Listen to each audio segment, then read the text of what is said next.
Hi there, Math 30-2 student. I'm just going to explain what here. Let me just share the screen here. Okay, so as you realize, this is the front of the course here. Always take an initiative by closing all the tabs here. These toggles are called because it could get very messy if they always drag down. So here's the important bit, my information. If you need to get a hold of me, you can do this through messaging, which is X, this. Or you could email me, you could text me, you could call me, or here are my office hours too, from 9 to 2, from Monday to Friday, and Saturday that will help out too.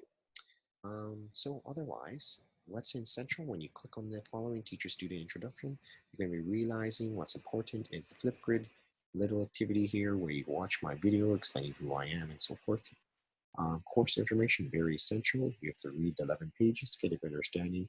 I'll mark you and so forth. And then you can actually answer the entry quiz, which is right over here. Due dates, probably want to print that out. Even the formula sheet, you want to print that out so you have dates in front of you at all times.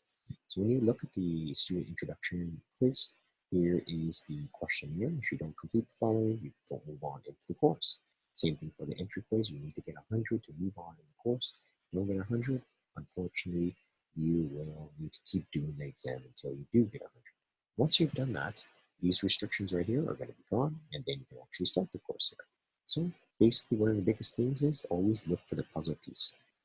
Before you do the puzzle piece, you probably always want the textbook available for you to look at the resources that are available. So these resources are going to be going from chapter 1 to all the way to chapter 8 from the Nelson book they use here. So it's a PDF file. I'm clicking on that. So here's essential. Here's your 15% of your mark by clicking on this puzzle piece. You have 8 of them. So when you click on that, you're going to be realizing you won't have this screen on. That's my scoring sheet, but you'll have the following. It starts with the following, start lesson. So of course you start the lesson, and what you're looking for is this question mark arrowhead once you read the material that's in front of you. If you don't want to read it, you can also listen to it by clicking on the following button to help you.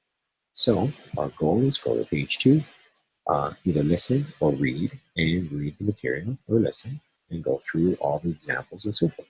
These little activities, of course, click on that to watch the video, and so forth.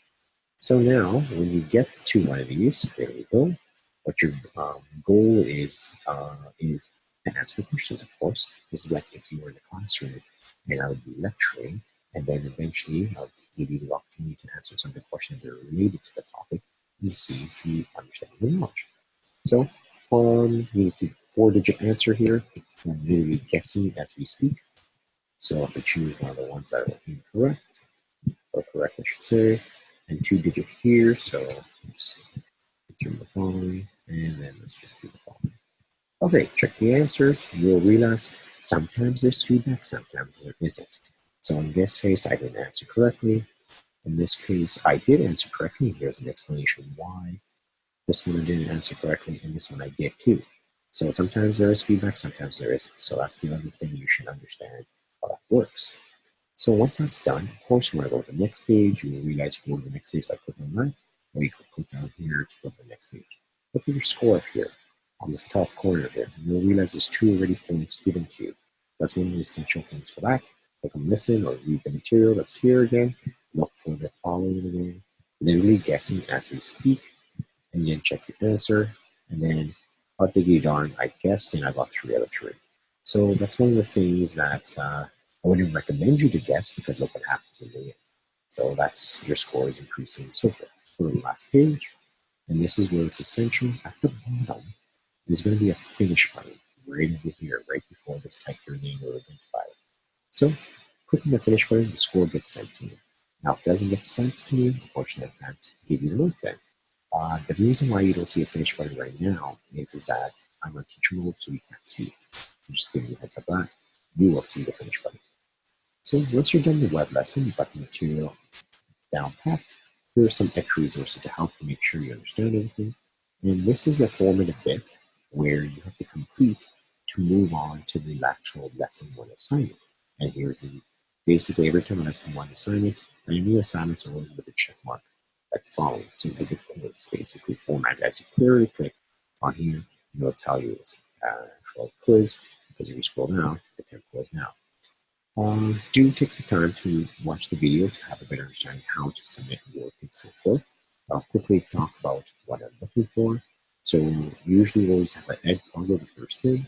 If you don't have a Google account, click on the Edpuzzle and make an account.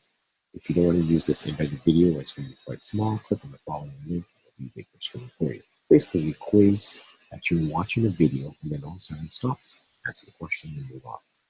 So, if now the other thing I wanted to bring up, if you have any multiple choice questions that follow, make sure you include workings, especially multiple choice and numerical, that are worth more than 1 mark.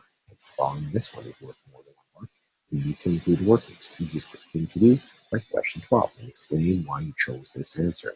So it could be the fact that you didn't choose A because I knew it was wrong due to the fact of the symbols that were used.